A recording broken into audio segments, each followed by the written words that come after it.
Glenn Gray, nice to meet you. Nice to meet you, too. What did you see? It was February the 24th of last year.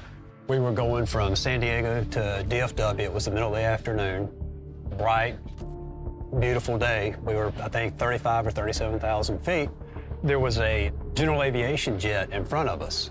And we heard this jet in front of us ask Albuquerque Center, hey, you know, what plane just flew over the top of us? And Albuquerque Center said, we have nothing on radar. Was there anybody above us that passed us like 30 seconds ago? Negative. Okay. So then Albuquerque Center asked me. American 1095, let me know if you see anything pass over you here in the next 15 miles. You know if anything passes over us? American 1095, affirmative. We had an aircraft in front of you that's 37 that reported something passed over him, and we didn't have any targets, so just let me know if you see anything pass over you. Maybe a minute later, you know, I saw this, the best way to describe it is a bright light. Hey, it's American 1095. Yeah, something just passed over us. Like don't know what it was, but it's at least 2,000 to 3,000 feet above us. So yeah, it passed right over the top of us. Okay, American 1095, thank you. I mean, I've been flying jets since 1987. I've never seen anything like it, ever. When you're at 35,000 feet, generally you're above most of the clouds. So, I mean, there's sunshine, you know? I mean, it's bright. And for something to be that bright in the middle of the day, it's pretty phenomenal. So it wasn't sun reflection on it then? It was actually emitting its own light? Yes, yeah. Not a flare, not a star? No. Flares even operate at that altitude for... From another airplane, yeah, but a flare's gonna burn out fairly quickly. What about a high-altitude drone? No, a drone is not gonna be as big as another airliner, and it's not gonna be emitting that light either.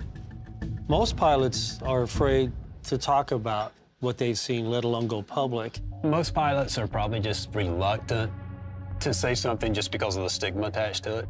I feel okay talking about it because it was documented for their pilots saw it in 2 different aircraft. I actually know a couple of people in Colorado that saw the same thing that you saw, but they saw it from the ground. It was the same day. It was the same day. If it's okay with you, I'd like to Skype them real quick, have you talk with them. Yeah, sure. That's okay? Yeah. I'm Glennis Green. How are you? I'm Pat Staffier, and this is Maria. I am Maria Staffier. Nice to meet you. So go ahead and describe your sighting. Well, we were on Interstate 10, and we were heading in a westerly direction. It was just a bright light, and it was about 7 miles when we first saw it, and we kept heading west, and it never moved. It can't be an airplane. There's no blinking lights, and it was a large light, and it just hovered there. There were people standing on the side of the roads looking up. Really? It was approximately 2 to 3 o'clock when we saw it. I think it was late afternoon. Okay. And it was just as, like you said, it was just this bright light. And it was weird because it was bright all the way around it. So normally, you know, if the sun is hitting something, the reflection of the sun is going to be brighter than the backside. Well, this thing, the backside, was just as bright as the front side. All the way around, it was just one constant brightness. That's exactly correct. That's exactly what we saw. Yes. Yeah. What I really liked about Captain Blennis's report was not only do we have a pilot that saw something 30,000 feet up, but now we have 2 eyewitnesses that saw it from ground level. That really validates this UFO sighting. One of the witnesses to the 1997 Phoenix Lights is Dr. Lynn Katai. Her documentary on the event is screening at a local theater, and she's agreed to meet with the team. Dr. Lynn, I want to learn what really happened with the Phoenix Lights. March 13th, what was so impactful was that thousands of people were purposely outside looking up to get a glimpse of the Hale-Bopp comet when they also caught a glimpse of these much larger orbs in formation.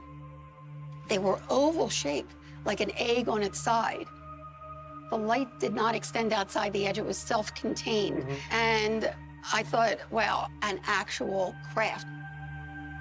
It was just the most awesome sight I ever saw. I thought, geez, I've got to get a picture of this or no one's going to believe it. I started clicking away.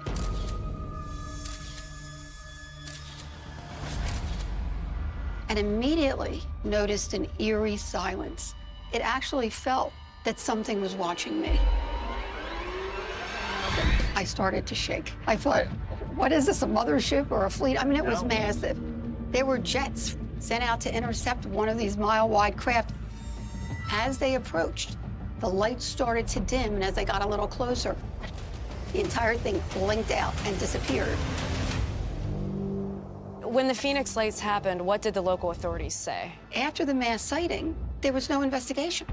But we're talking over 10,000 people, at least it's estimated, that saw these phenomena. And a month later, I get a call from one of the PR heads from the Air National Guard, and she says, oh, Dr. Lynn, I think we know what those lights were back in March. You know, she says to me that the Air National Guard was in town sending off flares in Operation Snowbird, which I later found out meant diversionary tactical maneuvers in military terms, which, hey, they may have been sending off flares, but there's not one witness that has described any of the flare characteristics. It seems like it's a cover-up. Exactly. In May, former Councilwoman Vice Mayor Frances Barwood asked, why isn't there an investigation? She was plastered by the media. There was so much ridicule and snickering and jokes made of her and other people. I was very happy to just stay anonymous, do my homework, try to find a logical explanation. What was really interesting is there still was nothing until June 18th. A front-page USA Today article. For the first time, people were hearing about our mass sighting beyond Arizona. And reporters from all over the world came we were deluged by media from all over the world.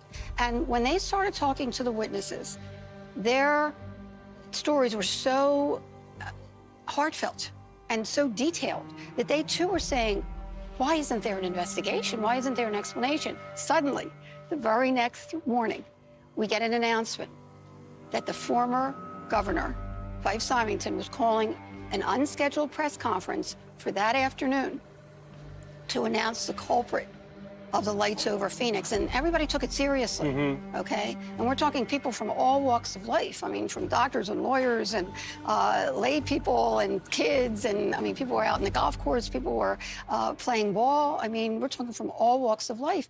And the reporters took it seriously too. And here he comes marching out, one of his aides in a giant alien head costume, and made a mockery of it. Just made a big mockery of it. Which was really disconcerting. That's that whole giggle factor, really. Exactly, making fun of people. especially for the witnesses and the parents. Absolutely, that's why the witnesses don't like to talk about it. When real people are actually seeing these things, experiencing these things,